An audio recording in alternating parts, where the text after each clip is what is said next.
Hello, my friends, and welcome back.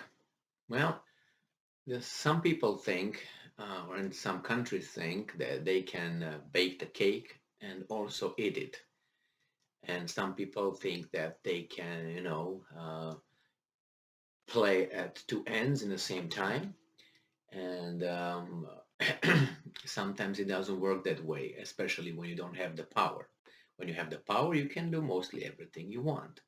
But since you are an let's put it nicely, almost insignificant country, then you can't really have much to negotiate with.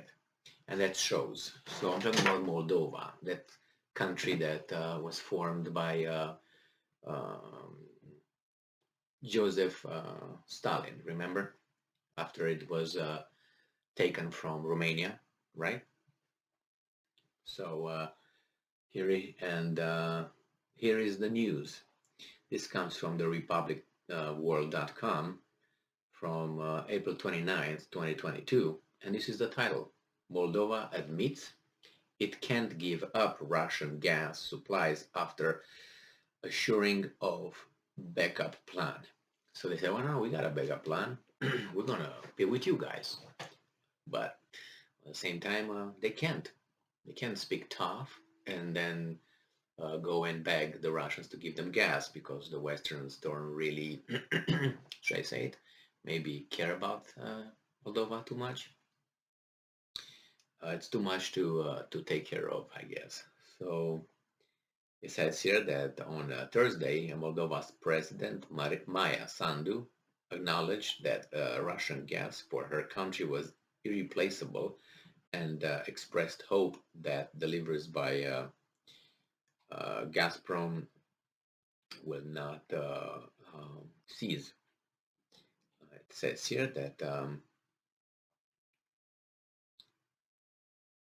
then she says that we can't give up on gas when we have no other alternative. Basically, help us.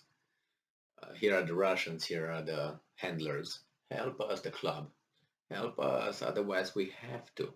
Electricity supply also depends on gas, so there's no alternative here too, she added. Bad shape, bad shape.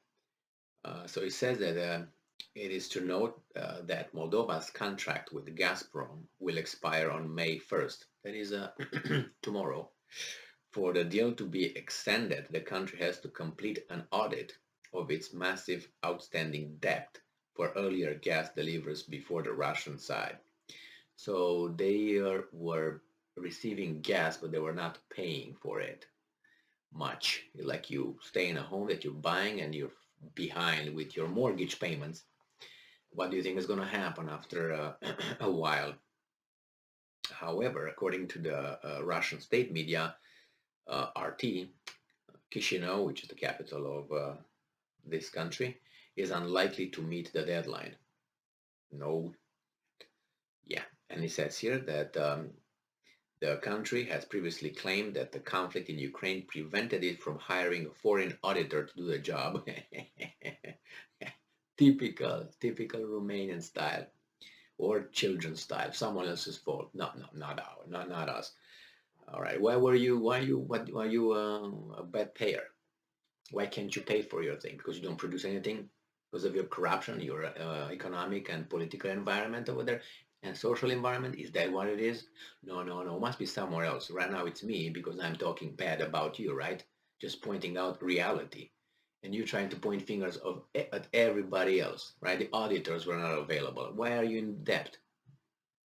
You, Ukraine, Moldova. And there we go.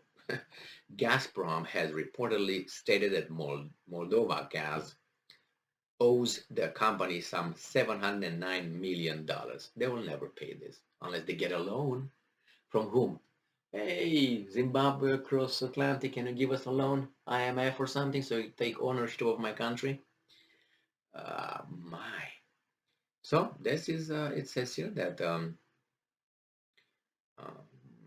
they will try on Wednesday. We have the Prime Minister, Natalia Gavrilita. Where are you, Stefan the Great? Stefan cel Mare, where are you? She said that Moldova has not yet received a response from Gazprom regarding the postponement of the obligation to conduct an audit. Earlier, we explained the position of Chisinau and are waiting for a response. Yes, okay, and the Russians are idiots, they don't know what's going on. Then it says here that Moldova refutes Ukraine's claim about Russian troops redeployment in Transnistria. Transnistria is part of Moldova, but it's a breakaway something territory. The Russians went over there, I think, in 1993, something like that, and it is part of Moldova. It's not part of Moldova. I know it's like the Tatar lands or whatever. So in the meantime, obviously, Russia cut gas supplies to Poland and Bulgaria, and these guys are afraid that they will do the same thing here.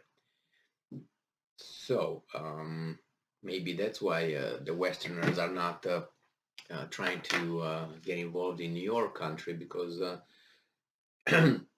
they think that maybe Moldova is already lost to Russia.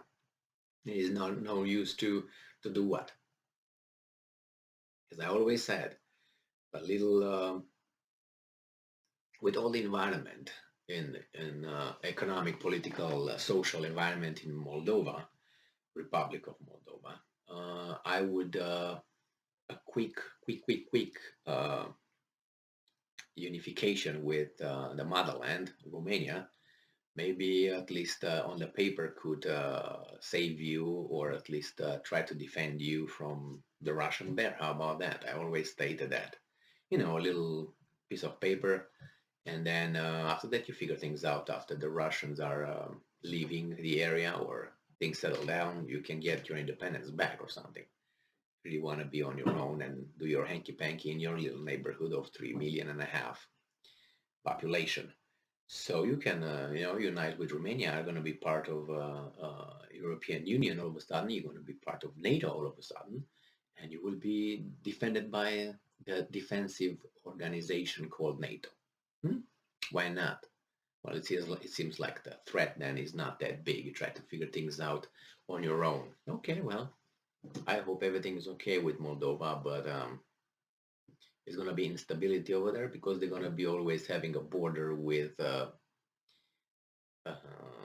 don't want to say Russia, because I don't know if Russia is going to go that far, but at least will be uncertainty, because that area will be how should I call it, not a clear and nice area between the Ukraine and um, volatile area, let's put it this way. But nevertheless, you need gas. Who's going to give it to you? Russia, and you have a debt, a big debt. So what are you going to do about it? I think Ukraine has a debt too, for the same reason with Russia. Maybe the IMF can help. The Lend-Lease can help.